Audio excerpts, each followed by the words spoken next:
Boa tarde a todos. Eu gostaria inicialmente de agradecer à Associação Brasileira de Educação Médica pela oportunidade de participar desse encontro, mais um momento de riqueza, certamente, de um congresso que vem sendo um sucesso total. Gostaria de cumprimentar a nossa conferencista, doutora Fernanda Lopes, cumprimentar também a Mildes e a Yasmin, que são as intérpretes de Libras, né? E já dizer da minha alegria pela escolha do tema, felicitar bem pela escolha do tema, né? Porque, como diz o Paulo Freire, a educação ela é política, ela é intencional, e nós, como educadores, a nossa forma de agir e de atuar é a nossa forma de intervir no mundo, né? Então, esse assunto que vai ser tratado por uma pessoa que tem muita propriedade para isso, doutora Fernanda Lopes, que é bióloga, doutora em saúde pública, ativista antirracista, autora de artigos, organizadora de alguns livros, foi funcionária do Fundo de População da ONU por mais de uma década, representante do Movimento de Mulheres Negras no Conselho Nacional de Saúde, é membro do GT Racismo e Saúde da Abraço, Associação Brasileira de Saúde Coletiva, e pesquisadora ligada a grupos que atuam nas áreas de saúde da população negra, justiça reprodutiva, racismo e saúde, direitos humanos e saúde, inequidades raciais e saúde. A doutora Fernanda também atua na sua empresa de consultoria especializada em saúde, desenvolvimento e direitos humanos, equidade racial e de gênero. Atualmente, ela é diretora do programa do Fundo Baobá, diretora de programa do Fundo Baobá para a Equidade Racial. Doutora Fernanda, por favor, nos dê a honra de ouvi-la. Muito obrigada, professor Henri, por essa introdução. Boa tarde a todas as pessoas que estão nos vendo. Bom dia, boa noite, boa tarde para aquelas que nos verão depois.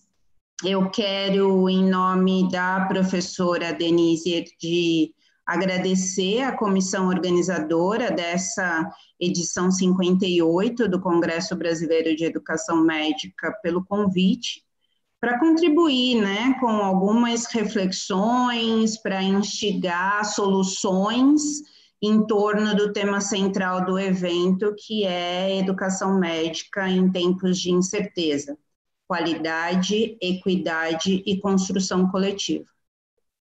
Quando eu recebi esse convite, eu pensei, nossa, por que será que eu estou sendo convidada? Eu até demorei um pouquinho para responder e reli aquele convite pensando, uau, que será que está reservado aí?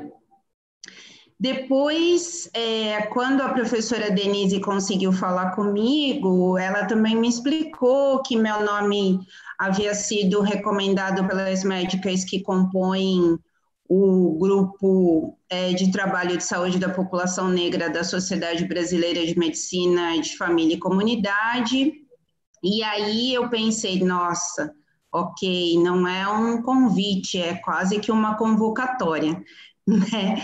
E aí, quando eu vi esse tema, necropolítica e formação médica, eu tive que respirar, viu, professor Henri? Eu respirei fundo e pensei, nossa, mas tá bom, eu não sou estudiosa desse tema. Vocês sabem, né? Nem todas as pessoas falam sobre tudo. Eu estou nesse bloco daqueles que não ousam falar sobre tudo. Aí eu segui respirando, meio que me testando para ver se eu ainda estava viva, porque é isso, né? Se eu estava sendo convidada para conversar com vocês sobre política de morte, eu tinha que respirar, tentar ouvir os batimentos cardíacos para então aceitar esse desafio. E aí eu falei, bom, tá bom, né? Eu vou tentar fazer do meu jeito. Enfim, então é isso. Eu quero compartilhar com vocês esses próximos minutos falando desse lugar, né? Que não é o lugar de uma pessoa esperta nesse tema, que se dedica a estudar esse tema, mas a fala de alguém que tem refletido muito e buscado contribuir nos diferentes espaços para ampliar essa compreensão sobre as intersecções entre racismo, saúde, doença e morte, e, por consequência, tornar mais efetivas essas intervenções antirracistas, intervenções pró-equidade. Então, tá bom, aceitei o desafio. E aí eu comecei a estudar, retomei algumas leituras que eu já tinha feito, mas aí eu voltei para a descrição do convite e para aquilo que nos conectava aqui, né? Porque no convite me falava o nome da mesa, o tema da minha fala, mas também falava o eixo que nós estaríamos conectando a nossa conversa a.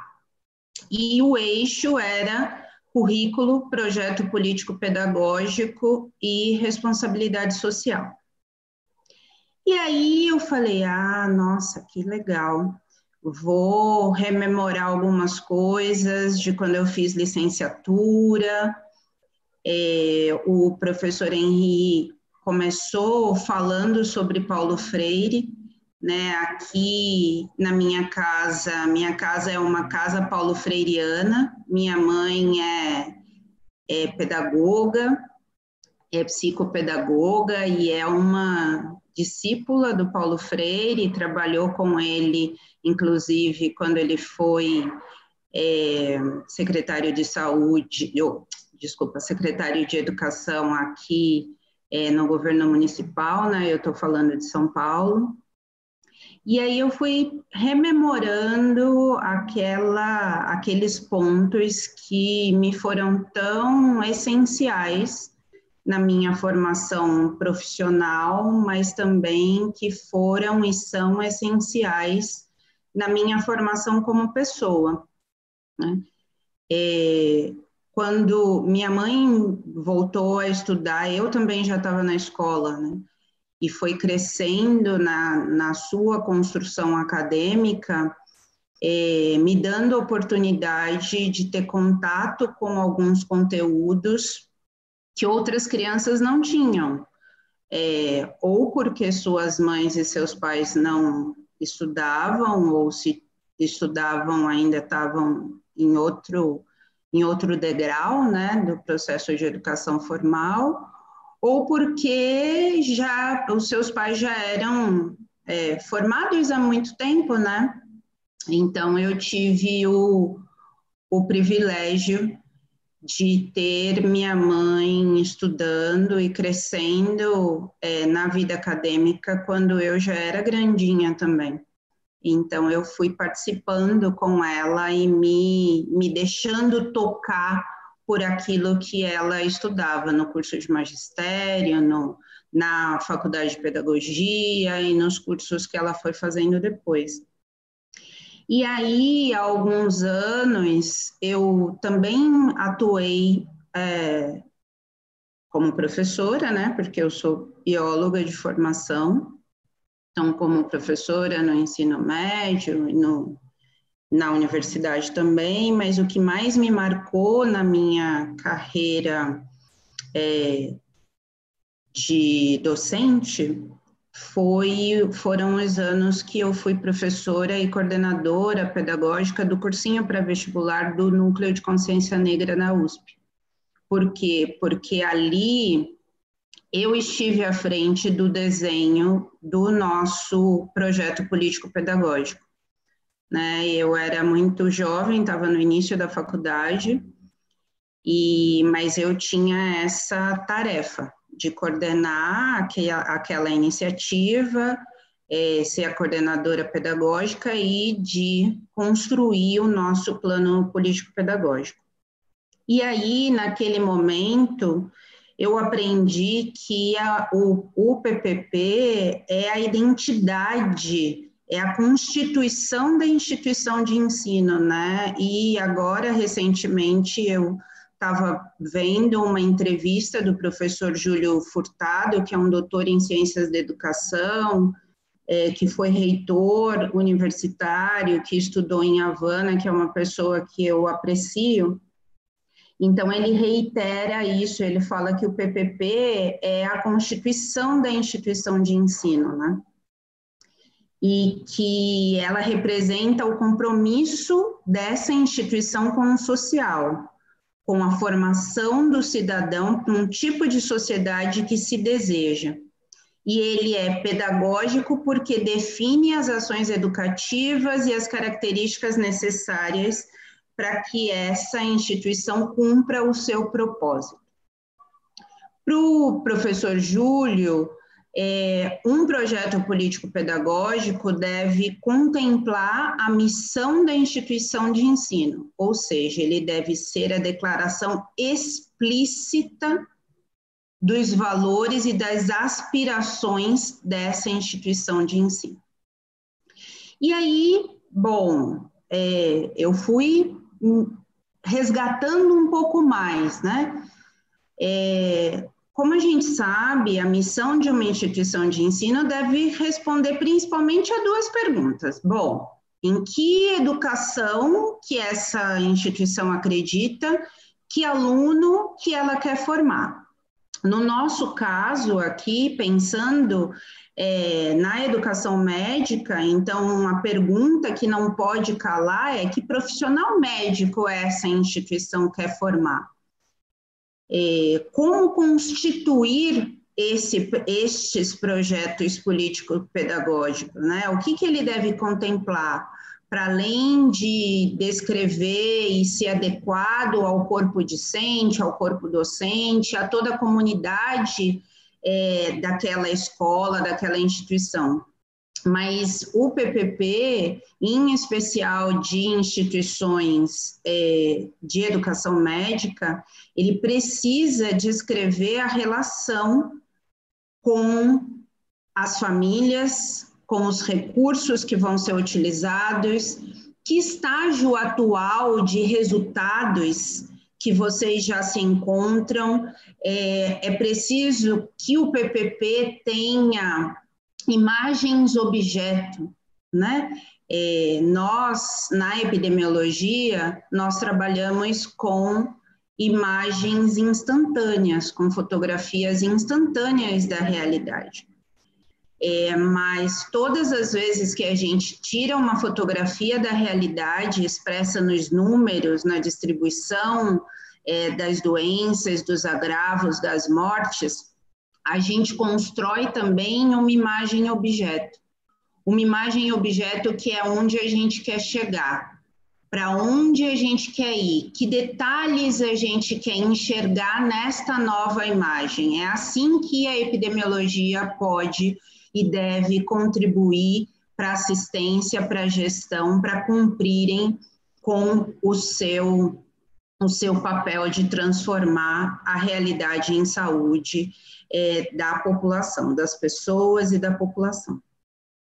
E aí, quando a gente constrói, quando a gente constitui essas imagens objeto, a gente vai definir também que tipo de processos de ensino e aprendizagem que a gente vai estabelecer na nossa instituição de ensino, na nossa prática de ensino, que trilhas de aprendizagem a gente vai construir. E quais são as metas, quais são os prazos, quais são os mecanismos que nós vamos utilizar para avaliar como que os nossos esforços estão sendo traduzidos em resultados e para quem que essa tradução traz benefício, porque às vezes os nossos esforços se traduzem em resultados, mas são resultados que apartam, que segregam, que reiteram lugares diferentes no tecido social.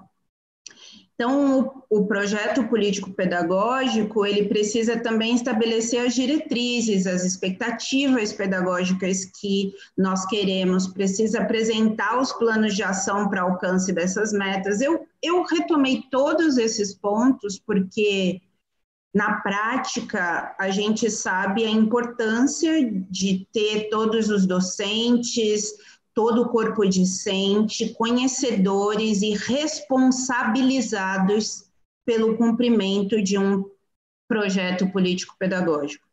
Conhecer, proteger, zelar, garantir o exercício do PPP de uma instituição de ensino médico orientado pelos princípios de qualidade e equidade, que são aqueles que nos movem até aqui nesse congresso, partindo de uma construção coletiva, é uma boa expressão da advocacia por direitos e por justiça social.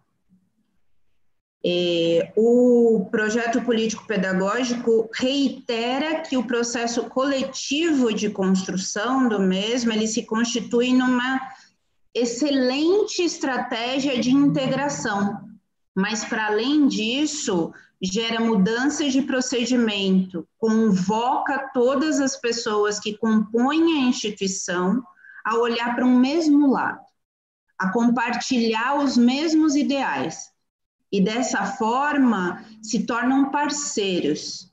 Para além disso, ainda existe uma facilidade no processo de gestão, quando isso acontece. Recentemente, a gente viu um professor de uma renomada instituição de ensino médico aqui de São Paulo, que durante a sua aula virtual utilizou de blackface para representar usuários do Sistema Único de Saúde. Nas imagens que foram amplamente divulgadas, o professor representa o personagem usuário, adotando para além da blackface, estereótipos machistas, regionalistas, gordofóbicos, etaristas. Para as pessoas que não sabem, né, o que é o blackface é uma prática com mais de 200 anos, na qual as pessoas negras são ridicularizadas. Essa ação sempre traz estereótipos negativos associados a piadas feitas principalmente por pessoas brancas. A gente conhece blackface, né? A nega maluca, aquela fotinho antiga do menininho lá fumando o cigarrinho de chocolate, enfim. A instituição de ensino, ela tomou ação. Os coletivos discentes tomaram ação, mas, de qualquer modo, a gente não pode deixar de imaginar que talvez não houvesse tanta nitidez em relação ao projeto político-pedagógico dessa instituição, dos diferentes atores que nela estão. Talvez muitos desses atores não tenham enxergado problemas tão graves nessa postura do professor. Há algum tempo, conversando com uma amiga que é bem querida e que é docente nessa instituição, nessa escola de educação médica, ela me falou: nossa, há muitas coisas que nunca nós, os professores, tínhamos dado conta. autores que nunca tínhamos ouvido falar, perguntas que nunca nós tínhamos escutado. Fer, os alunos cotistas têm nos feito aprender muito, às vezes a duras penas. Pois é, essa fala da minha amiga e essa situação toda, né, vivida tão recentemente nessa mesma escola, nos faz pensar na importância de um projeto político-pedagógico nítido, explícito, orientado pelo antirracismo, pelo antissexismo, pelo antietarismo, por ser contra a xenofobia, transfobia, LGBTfobia. Por quê? Porque o projeto político-pedagógico nos dá essa opção, né? Quando ele surgiu como um dispositivo no Brasil, foi no fim da década de 80, e ele surgiu em resposta a um longo período de ditadura político-educacional. Ele surgiu também como um poderoso instrumento para que as instituições de ensino pudessem lidar com a diversidade, que continua a ser um dos grandes desafios. E aqui eu abro um outro parêntese para falar que é importante ressaltar que a diversidade, sim, é geralmente expressa pelos números, né? Mas dizer que uma instituição é diversa ou tem diversidade, geralmente significa dizer que tem pessoas de diferentes tipos, ainda que haja muitas pessoas de um único tipo e 1, 2, 3, 5 pessoas de outro tipo. Mas, independente da quantidade, pode haver diversidade sem equidade. Às vezes, um ambiente diverso, tensões, maximiza a capacidade das pessoas de tolerar e não respeitar a diferença e se dá bem. Mas, na maioria das vezes, esse ambiente não aborda questões de poder, que impede o desenvolvimento do senso de pertencimento, o livre de julgamento, de repressão, de depreciação. Ou seja, esse ambiente normalmente desconsidera os desequilíbrios e os abusos de poder que estão subjacentes às diferentes formas de hierarquização social e podem sim contribuir para o seu recrudescimento, para a sua perpetuação.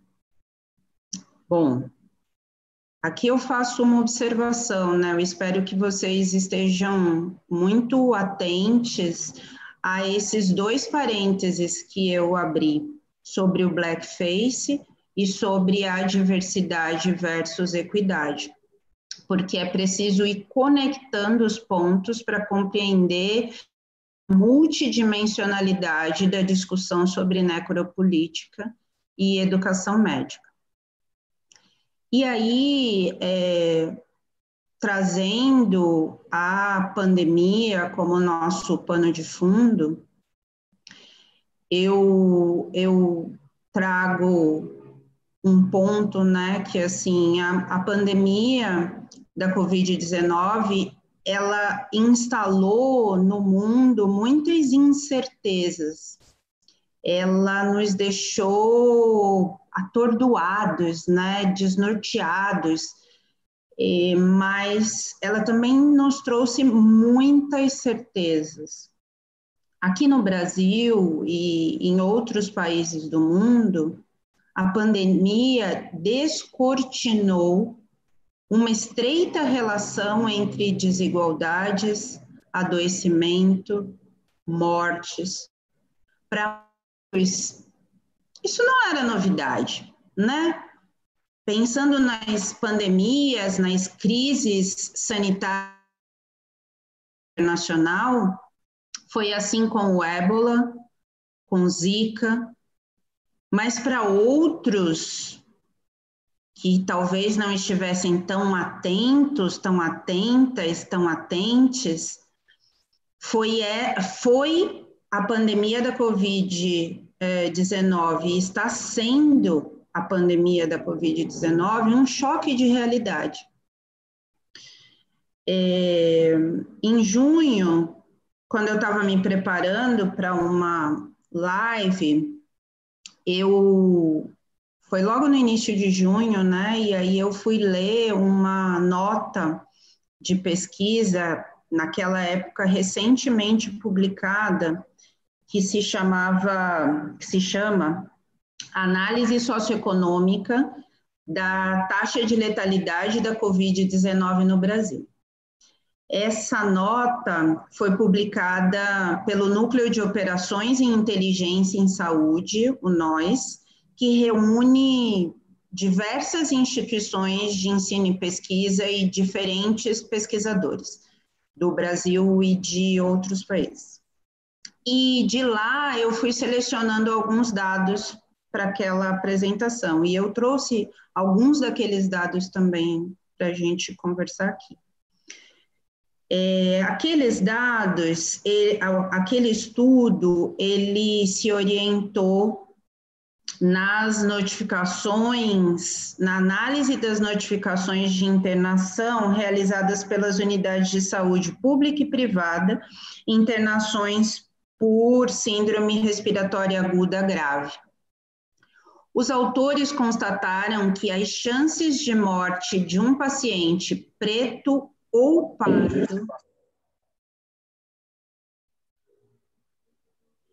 de um paciente preto ou pardo analfabeto, são 3,8 vezes maiores que um paciente branco com nível superior, que tinha 19,6%, que era o correspondente a 19,6%. Que confirmava as enormes disparidades no acesso e na qualidade do tratamento no Brasil, né?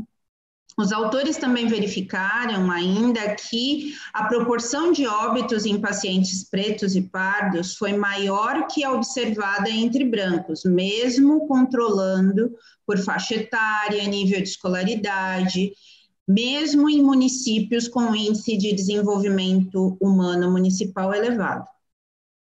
Pacientes pretos e pardos tiveram menos acesso aos leitos de UTI.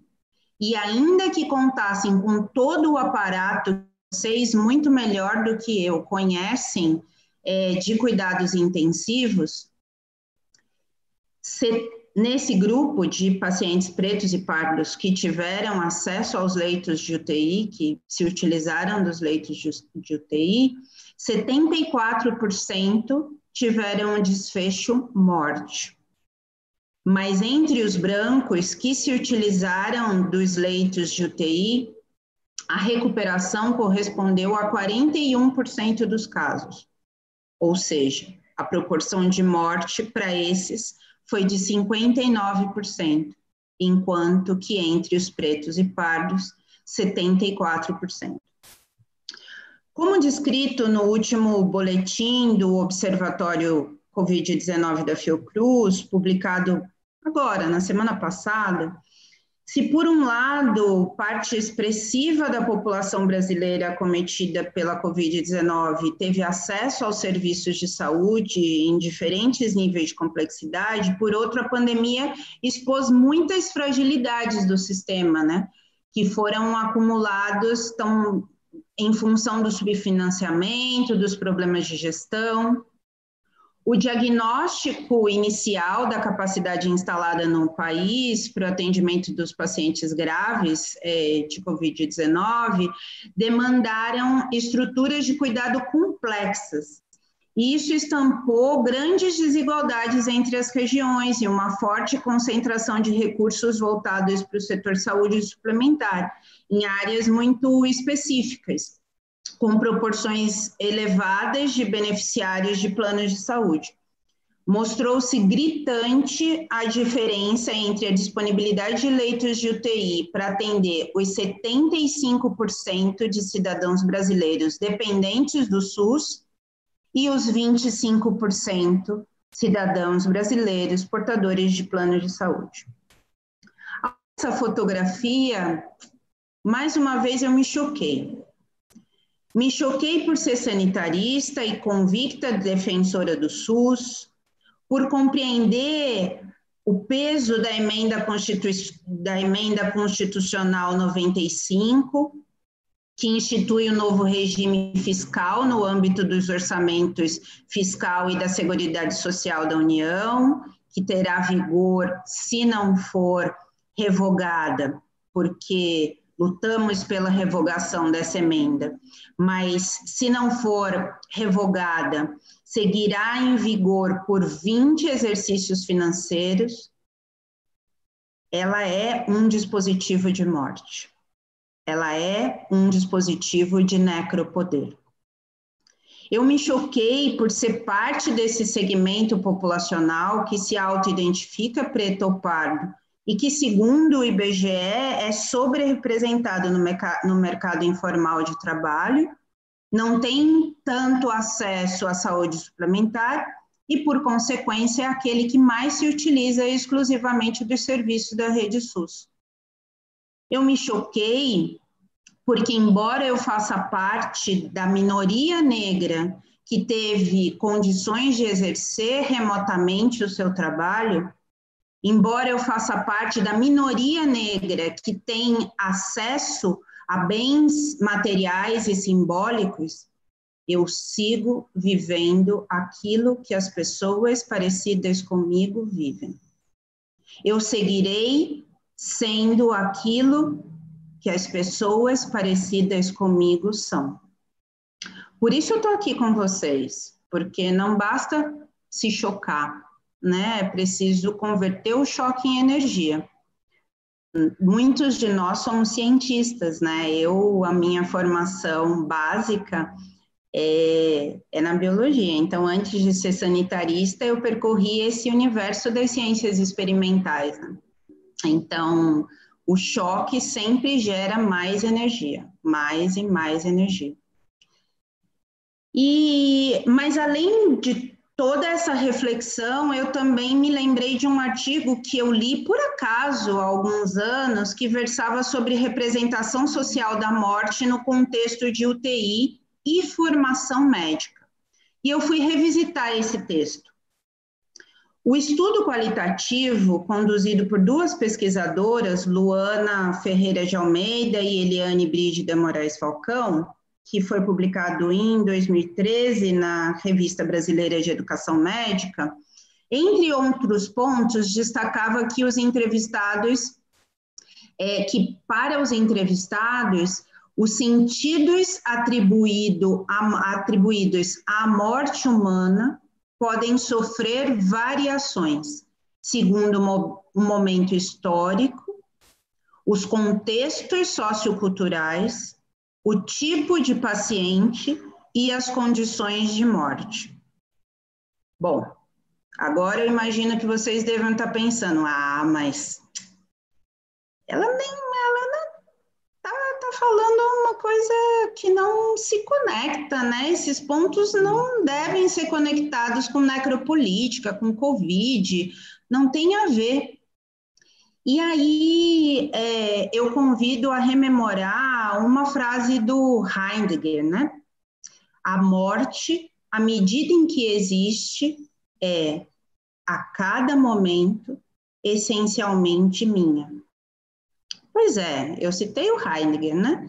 Heidegger é um filósofo alemão que deu contribuições para os estudos de fenomenologia, terapêutica, existencialismo.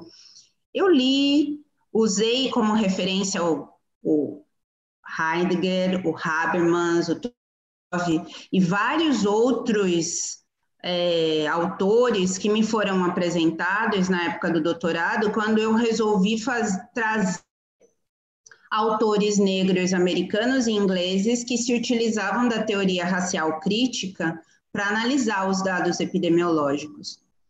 Trabalhei com um modelo matemático hierárquico, mas fiz a análise desses dados a partir de referenciais de direitos humanos da teoria racial crítica. E esses autores eram desconhecidos dos meus professores, dos meus colegas de turma. E isso era lá, né, nos anos 2000, no início dos anos 2000, mas eu acho que enquanto eu fui falando, vocês se lembraram do quanto isso tem conexão com aquilo que a minha amiga falou. E nem tinha cotas naquela época, né? Parece o relato que ela fez, de que é tudo muito difícil, né? Ter pessoas, ter a diversidade na instituição, balança. E aí, retomando, e naquela época não tinha... A diversidade era contada no dedo, tá? Era literalmente contada no dedo, de uma mão, na escola inteira. Retomando a afirmação do Heidegger, a morte, na medida em que existe a cada momento essencialmente minha, eu queria compartilhar com vocês um caso descrito numa página do Facebook que se chama Não Vire Relato Covid. Esse caso foi a descrição feita por uma médica de São Paulo, no dia 28 de abril de 2020. Hoje eu estava em uma enfermaria Covid quando vi um paciente sem oxigênio. Era o único paciente preto retinto, jovem, nigeriano, internado, visivelmente dispneico, sem catéter de oxigênio. Quando eu vi aquilo, eu fiquei eufórica. A resposta da enfermagem foi: a senhora já viu a saturação dele? Tá boa. E aí se a saturação dele tá boa, disse a médica. Ele estava taquipneico, com tiragem intercostal. Fui colocar meu oxímetro e ele estava com saturação, ou seja, mal.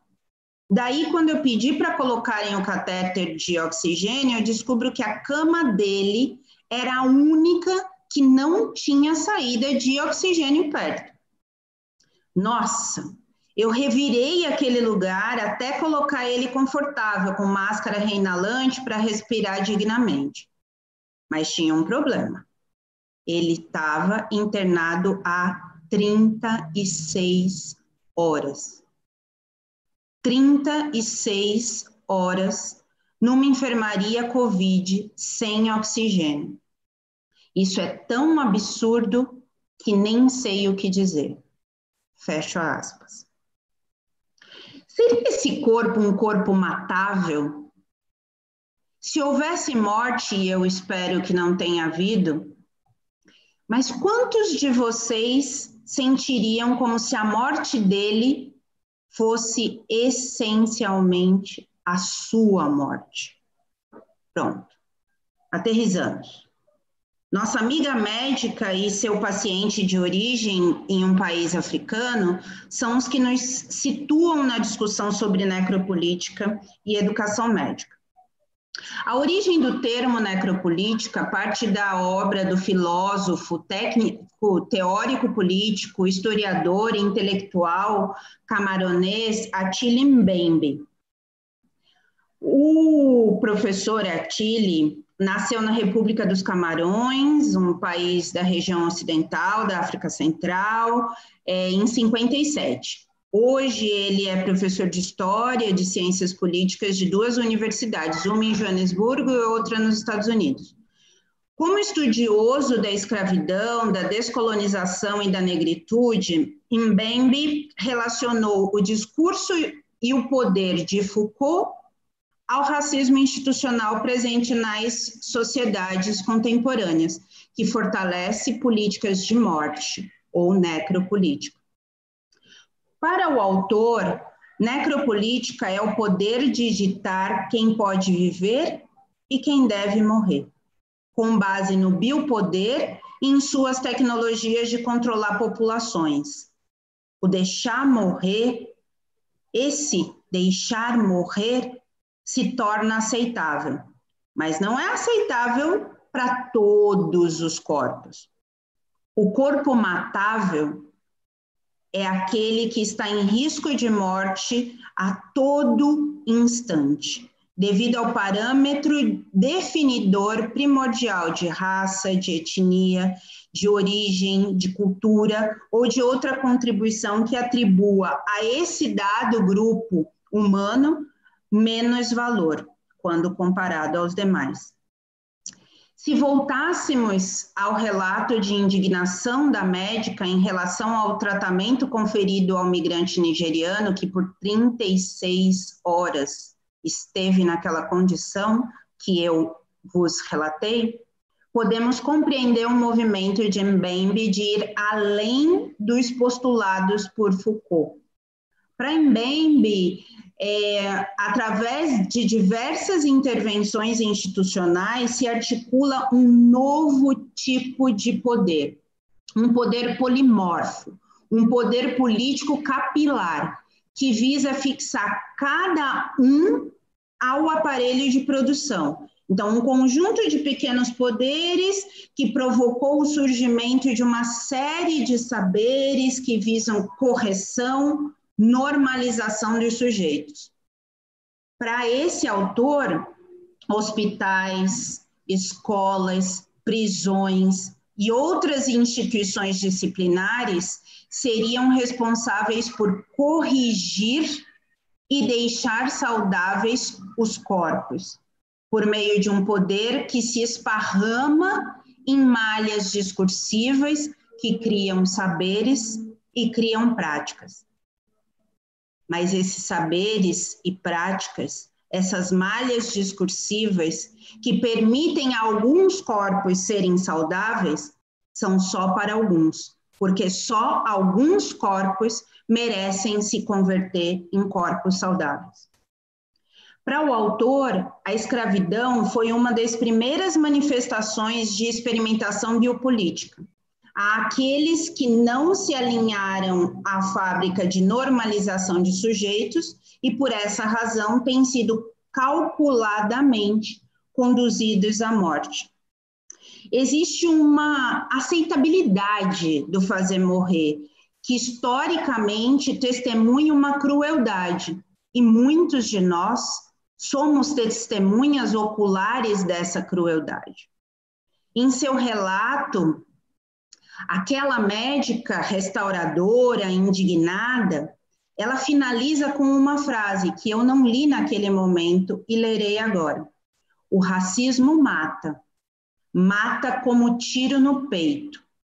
Mata por falta de cuidado, por achar que o preto aguenta mais a dor ou aguenta a falta de ar. Para Mbembe, o racismo é, por excelência, uma tecnologia destinada a permitir novas formas de regulação e distribuição da morte. Ele legitima e torna possível as funções assassinas do Estado e a testemunha ocular de crueldade que é incorporada por muitos de nós e que também se coloca como ator, como atriz dessa distribuição de morte. Tá bem. Bom, em termos globais, o Brasil passou a ocupar o segundo lugar em número de casos da Covid-19 a partir de maio e em número de óbitos a partir de junho, né? Estando, então, junto com os Estados Unidos e com a Índia, entre os 3 países com mais casos e mais óbitos totais. Ao se combinar as taxas de incidência e de mortalidade, o Brasil e os Estados Unidos se destacam muito dos outros países. e apresentam um padrão muito próximo. A gente sabe que a taxa de incidência e de mortalidade, as taxas de incidência e mortalidade envolvem uma combinação de diferentes fatores, tais como o nível de desenvolvimento socioeconômico, as condições de diagnóstico, incluindo os testes, assistência aos sintomáticos com tempestividade e qualidade, bem como as capacidades de prevenção e controle da transmissão do vírus e da doença por meio de um conjunto de medidas não farmacológicas. Isso tudo se reflete nos registros de casos e óbitos por Covid-19.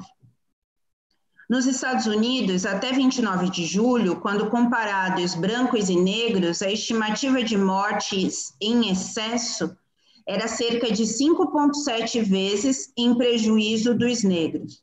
No Brasil, embora haja grande incompletude no preenchimento do quesito raça-cor, os dados coletados por pesquisadores independentes a partir dos bancos oficiais mostram que 55% dos pacientes negros hospitalizados com confirmação do novo coronavírus e com a Covid-19 em estado grave morreram, quando, em comparação, 34% dos pacientes brancos vieram a óbito.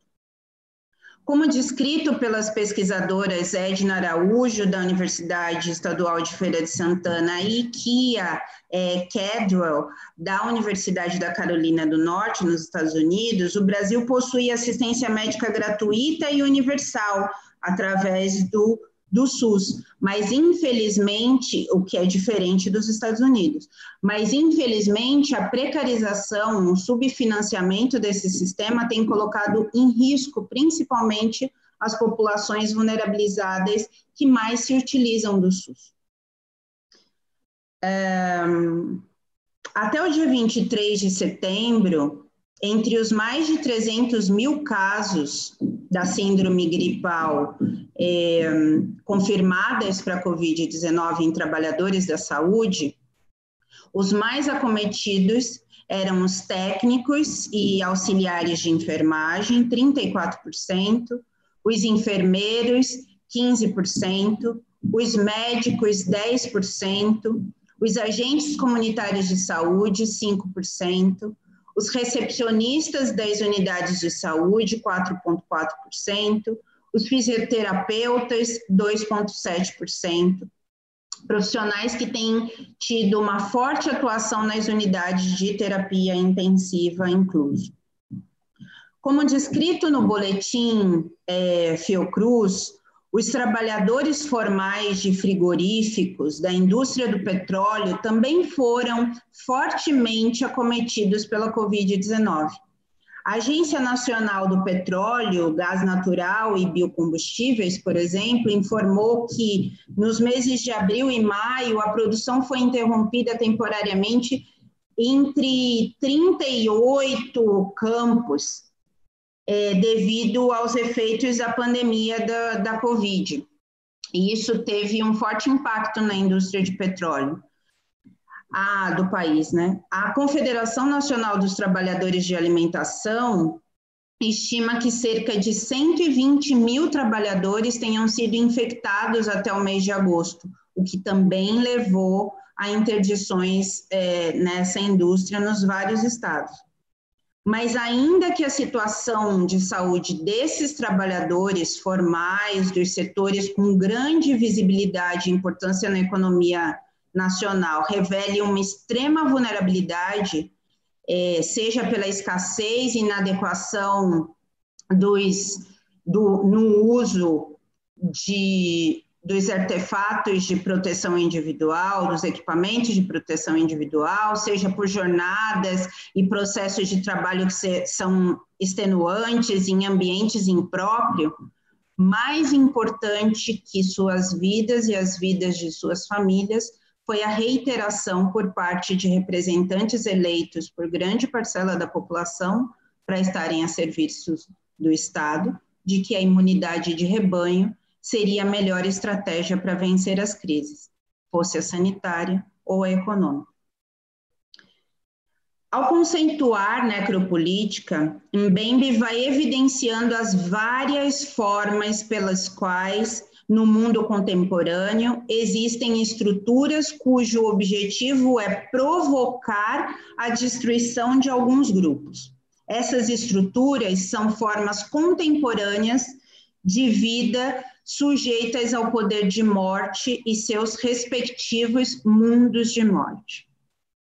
Nós sabemos, por exemplo, que há muitas divergências entre os dados epidemiológicos oficiais da Secretaria Especial de Saúde Indígena, que é a CESAI, do Ministério da Saúde, e outras fontes, mas ainda assim é possível verificar que a circulação do SARS-CoV-2, do novo coronavírus, no Brasil, afetou muito rapidamente os 34 distritos sanitários especiais indígenas. Como descrito recentemente por pesquisadores da Universidade Federal de Pelotas, em áreas urbanas observou-se superiores soroprevalências de anticorpos para o novo coronavírus em indígenas, quando comparados com outras categorias de cor ou raça, em particular com os brancos. Há registros de que a transmissão do vírus em territórios ocupados por povos isolados e de recente contato é alarmante e agravada pelo aumento das invasões ilegais. Também não existem dados sobre Covid nas comunidades quilombolas. Não há dados oficiais, assim como não há informações de órgãos governamentais sobre as taxas de infecção e letalidade por Covid nos quilombos. As próprias organizações quilombolas têm se encarregado de buscar as informações e divulgá-las, além de levar apoio às vítimas, na perspectiva de chamar a atenção sobre a ausência das políticas públicas. De acordo com a Coordenação Nacional de Articulação das Comunidades Negras Rurais Quilombolas, a CONAC, e o Instituto Socioambiental, que são responsáveis pelo Observatório da Covid-19 nos quilombos, até 19 de agosto de 2020 foram confirmados mais de 4.000 casos e 155 mortes decorrentes da infecção pelo novo coronavírus nos quilombos de todo o Brasil. Amapá, Pernambuco, Rio de Janeiro são estados que concentram muitos óbitos. Contudo, a pior situação é observada no Pará, que representa 1/3 das mortes de quilombolas no país. De acordo com os pesquisadores Hilton Pereira Silva, da Universidade Federal do Pará, e Givânia Silva, membro da CONAC, professora da UNB, as áreas mais afetadas nos centros urbanos, como Cametá, Oriximiná e Ilha do Marajó, que concentram dezenas de comunidades quilombolas, também são aquelas que estão vivenciando conflitos agrários, que têm os menores IDH do país. Essas são as mais e especialmente vulneráveis. E isso.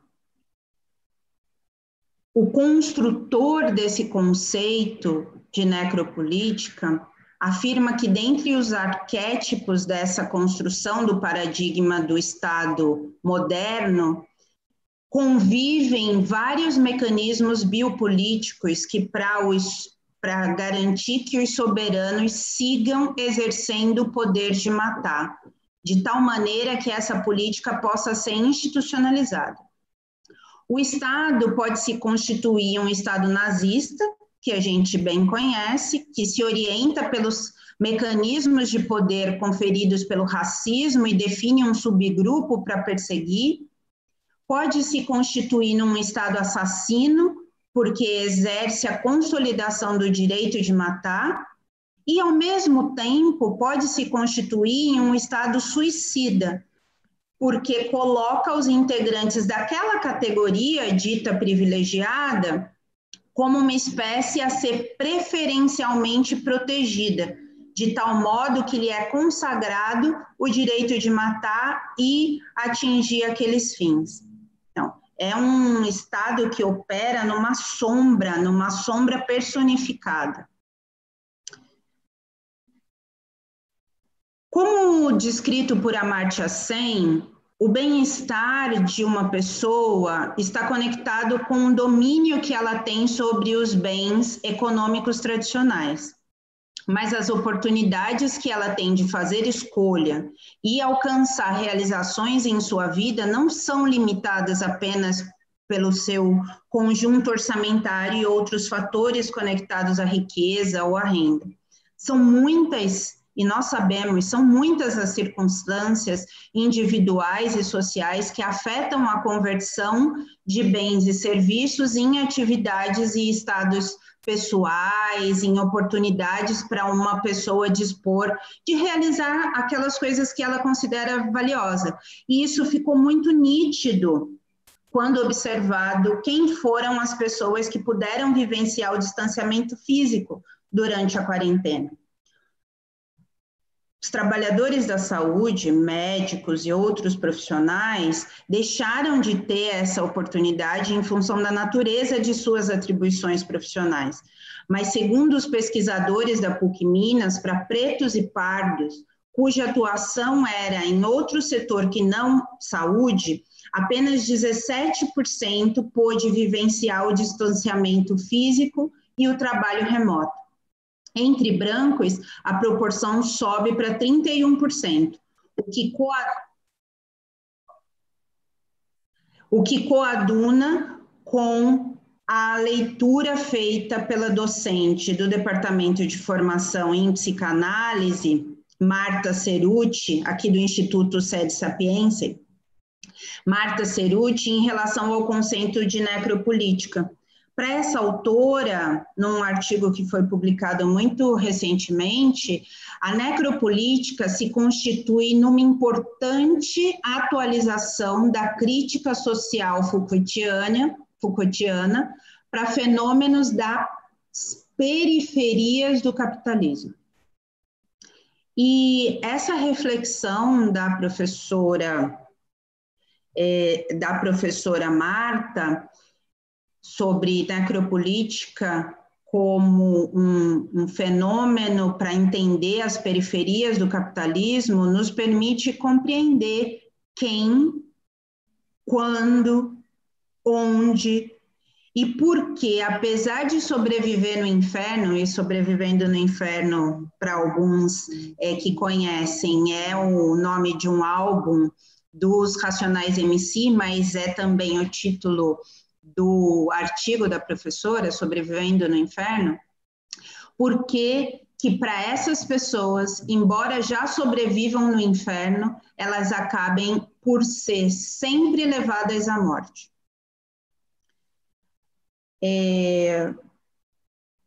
A Fiocruz, na sala de situação de saúde Covid-19 nas favelas e no observatório da Covid-19, fez algumas análises sobre a situação da Covid nas favelas do Rio.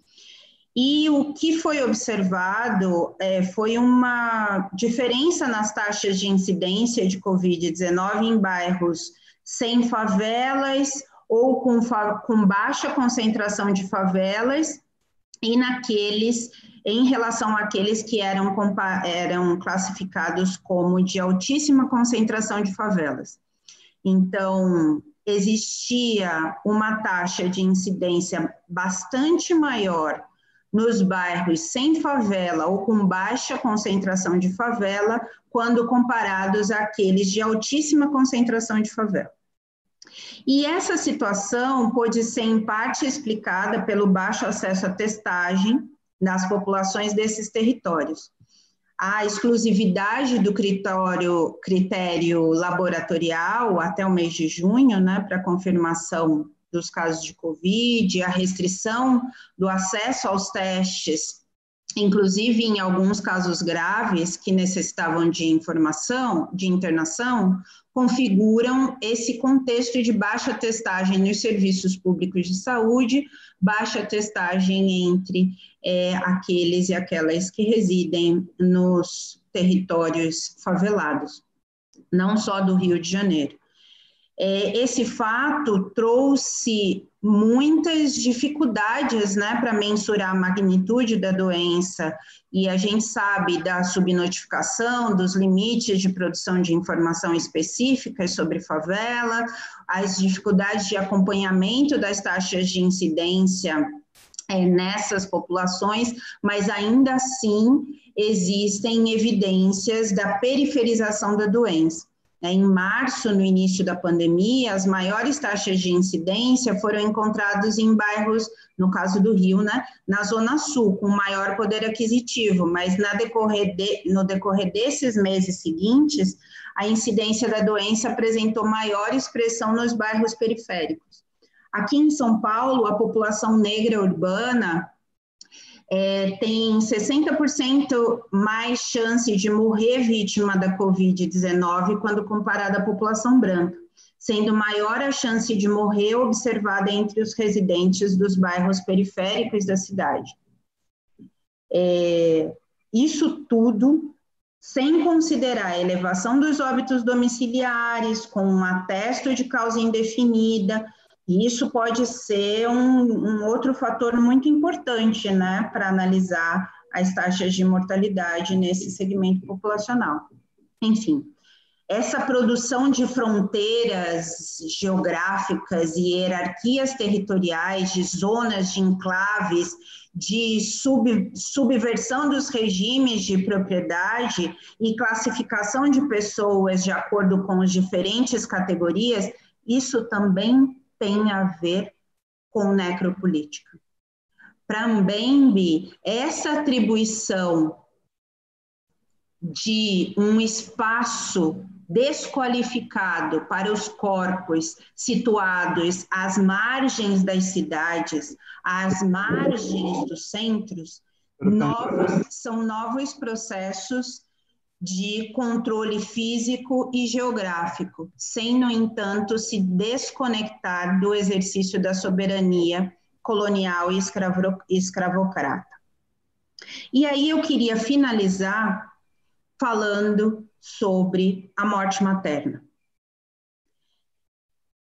A morte materna, nas últimas décadas aqui no Brasil, ela foi reduzida, mas a sua redução aconteceu numa velocidade menor do que a esperada. Isso não é novidade. A morte materna é um indicador de desenvolvimento, é um indicador de como a sociedade respeita o direito das mulheres e das pessoas que têm útero, é um indicador de direitos humanos, porque nos permite mensurar o valor dessas vidas para uma sociedade. Aqui no Brasil, nesse período, registramos 77% do total de mortes de gestantes e puérperas do mundo. A cada 10 gestantes e puérperas que morreram em todos os países do mundo, 7,7 foram notificadas aqui no Brasil, morreram aqui no Brasil. Esses óbitos não são estatísticas, eles têm rosto, têm história, têm CEP. E estes rostos, histórias e CEP, de acordo com vários estudos, seguem sendo prioritariamente negros. Antes da Covid, com maior risco de morte, seja pelas causas diretas ou indiretas, e agora na Covid. É isso, né? A gente sabe que o estado de saúde da população e a responsabilidade de intervir com eficácia na elevação dos seus patamares de saúde constituem uma responsabilidade do Estado brasileiro, por isso que a gente precisa ser veementemente discordante das políticas, da necropolítica do Estado brasileiro, mas a educação médica orientada pela prática da justiça e exercida com responsabilidade social, precisa reconhecer esse lugar das desigualdades, precisa reconhecer e levar os alunos e a comunidade a compor um novo contexto, identificar as brechas, identificar os fatores internos do setor saúde que mais evidenciam o fato de não se tratarem apenas de disparidades numéricas, precisamos questionar as estruturas todas comparativas adotadas, se elas são apropriadas, se o elemento de comparação é sempre feito a partir dos indicadores da população branca como referência, como padrão, se isso é o aceitável. A gente precisa garantir que os usuários tenham maior controle sobre os principais fatores, né? Os usuários dos nossos serviços, aqueles que recebem a nossa ação, o nosso cuidado em saúde, essas pessoas precisam conhecer e ter mais controle sobre os principais fatores que influenciam a sua saúde, né? Isso é condição indispensável para que essas pessoas determinem o seu próprio destino em relação à saúde, porque isso está ligado às suas condições, às condições da sua família, da sua comunidade. E é isso, desenhar, implementar, monitorar, avaliar projetos políticos pedagógicos alicerçados nesses princípios, educar desde esse outro lugar para garantir o fazer em saúde desde vários lugares. Esse é o convite compartilhado com vocês. Eu tenho certeza que muitas pessoas, muitas instituições vão se engajar e atuar em parceria com vocês para construir essa sociedade mais justa, sem racismo e com saúde. Obrigada. Obrigado, doutora Fernanda, pela leitura muito atual e muito adequada de currículo, dos princípios que devem guiar os currículos, pela fantástica interpretação dos textos do Mbembe, né? E por ter feito tão bem a correlação entre necropolítica e a situação da pandemia atual. A senhora você falou com muita propriedade sobre essa questão dos dados da população negra, né, que são exatamente os mesmos nos Estados Unidos. Então, a gente vê que a necropolítica é a própria negação da humanidade. E que, numa situação de desespero, com uma pandemia, se encontra o cenário perfeito para a necropolítica se instalar. Eu queria ouvir um pouco de consideração sua, muito breve, porque a gente sabe que nos regimes totalitários, como foi o Terceiro Reich, por exemplo, o que marca é a estigmatização, a eliminação dos inimigos, como no caso eram os judeus, os ciganos, socialistas, homossexuais, e nós temos isso hoje na sociedade brasileira, nós temos isso fortemente implantado na sociedade americana, e nós temos isso também na Índia, né? Então, não deve ser por acaso que nós temos esses piores marcadores nesses países e com dados tão gritantes, né, dessa estigmatização e desse quase que um genocídio programado. Como a gente pode falar do que ocorre com as nossas populações indígenas? Então, acho que é muito importante, a gente não pode dissociar isso da situação que a gente vive, que é o mundo todo hoje vivendo em situações e países como o Brasil, os Estados Unidos e a Índia, isso é muito marcante. Então, são muitas as observações aqui dos colegas, de elogio à sua fala, realmente muitos cumprimentos, todo mundo apaixonado pelas suas reflexões e que acrescentou muito a todos. Eu acho que é uma grande contribuição, né? E a gente partiria, então, assim, para a sua manifestação final, eu gostaria que se pudesse contemplar essa parte, né? Porque em seguida nós temos as gotas, que é um momento de cultura, e depois eu faço um encerramento mais formal. Obrigada, professor Henri. Para falar aqui dos regimes totalitários e a eliminação dos inimigos, a gente tem vivenciado, são diferentes estratégias de promoção da morte, né?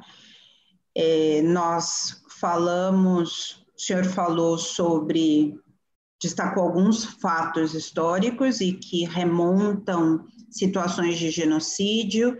A gente tem a estratégia de constituir pânico social, né? O mecanismo do pânico social, quando você identifica um grupo como aquele que deve ser eliminado. A gente tem isso para os indígenas de uma forma diferente, para a população negra, para aqueles que, na Índia, por exemplo, que ocupam diferentes castas, mas a gente também tem para a população de travestis, para a população de transexuais, para as pessoas, para gays, para lésbicas, nós temos esses mecanismos de estabelecer o pânico social. Então, quando se estabelece o pânico social, você elege aqueles que são os que causam as rupturas dos pactos sociais, e você deve eliminá-los, né? Então, eu estou trazendo esse outro exemplo para a gente perceber o quanto essas estratégias estão conectadas com uma lógica que é permissiva a políticas de morte. E que muitas vezes a gente não está atento ao quanto que uma educação transformadora é essencial para mudar esse quadro, porque se não houver uma educação que reintegra a humanidade do sujeito como centro, a gente não transforma, não transforma, não existe mudança possível. A gente pode estudar muito, a gente pode publicar, a gente pode ampliar nosso Lattes, mas as pessoas continuarão morrendo, e continuarão morrendo se fizermos pouco, também com a nossa contribuição, né? Porque quando a gente fala de Estado e sociedade, a gente não pode esquecer que aquelas estruturas, elas se mantêm pela conivência e com a conivência e com a participação de todos os membros da sociedade.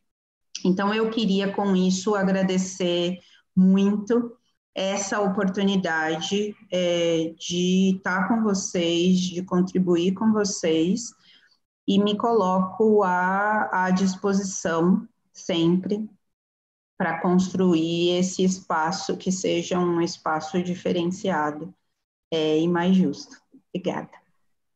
Muito obrigado, maneira belíssima, perfeita de fechar a apresentação. A gente volta um pouquinho para o início, quando a gente falava de Paulo Freire, quando a gente deve encarar a educação como funcional e política, como uma forma de nos posicionarmos no mundo. E só assim a gente pode combater a inércia, trabalhar para que haja uma maior consciência social, para que haja mais respeito à diversidade e para tornar as pessoas visíveis, né? Na verdade, porque a gente está falando de um mundo de invisível. Quer seja aqui no Brasil, quer seja nos Estados Unidos, quer seja na Índia. E, então, parabéns, realmente belíssima aqui a sua apresentação, pelo sentimento expressado pelas pessoas. Acho que a senhora continuaria, acho que você continuaria, eu, pelo menos, lhe ouviria muito, muito mais tempo.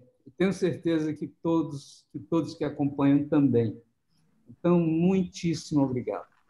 E agora vamos à nossa luta de cultura e encerrando mais esse belo momento do 58º COBEM. Eu volto no final para fazer um fechamento muito rápido.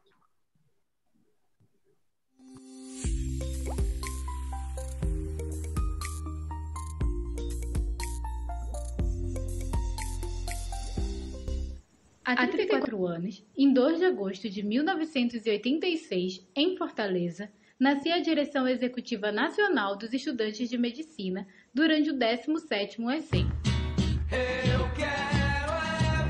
Mas antes disso, a DENEM já existia.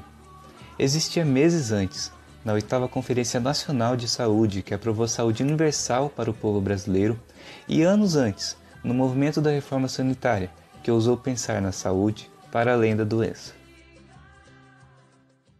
Certamente existia também em todos os encontros científicos dos estudantes de medicina anteriores, criados em plena repressão da ditadura civil-militar para lutar, junto ao povo brasileiro, pela democracia.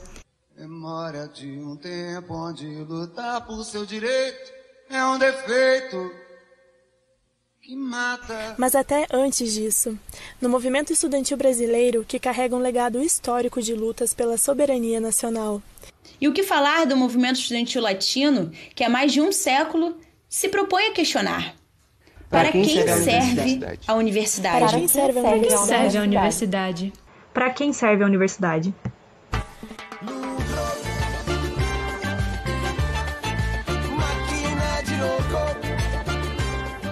E não foram poucas as lutas construídas nessas mais de 3 décadas. Junto à aprovação e à criação do SUS, a mercantilização da saúde já dava as caras. Enfrentamos o crescimento desenfreado de escolas médicas, com a consolidação dos grandes conglomerados da educação, inimigos do estudante brasileiro. Debatemos a educação médica, acesso à terra, direito à cidade e permanência estudantil.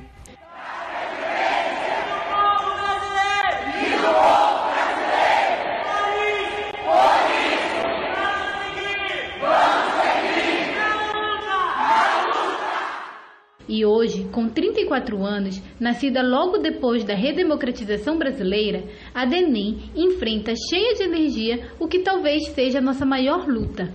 A luta contra a fascistização do nosso país, contra a destruição da nossa universidade, contra o desmantelamento do SUS e contra o genocídio do povo brasileiro. Principalmente dos povos indígenas e do povo negro e periférico. Mas não é esse caráter defensivo que nos impede de sonhar com o novo.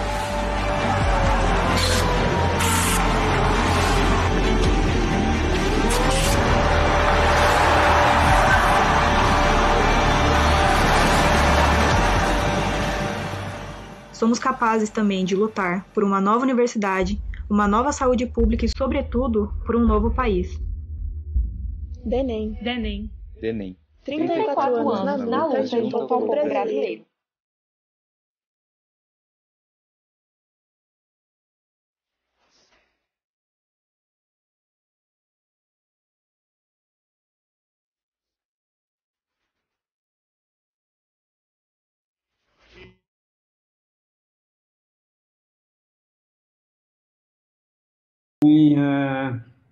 Um momento muito emocionante, mais um que a DENEM nos proporciona. Parabéns aos nossos estudantes. Vocês são a nossa esperança. A gente vive períodos obscuros, né? E eu vou repetir aqui, vou encerrar essa atividade repetindo uma fala que eu fiz no COBEM do ano passado, no momento em que me foi dada a palavra para receber uma homenagem, e é um pensamento de Santo Agostinho, que diz que a esperança tem 2 filhas lindas, a indignação e a coragem. A indignação nos ensina a não aceitar as coisas como estão, e a coragem a mudá-las. Então, acho que esse COBEM inteiro tem sido um exercício para que a gente acredite na esperança. Muito obrigado a todos que nos acompanharam, obrigado, Logan, pelo apoio, e um grande abraço.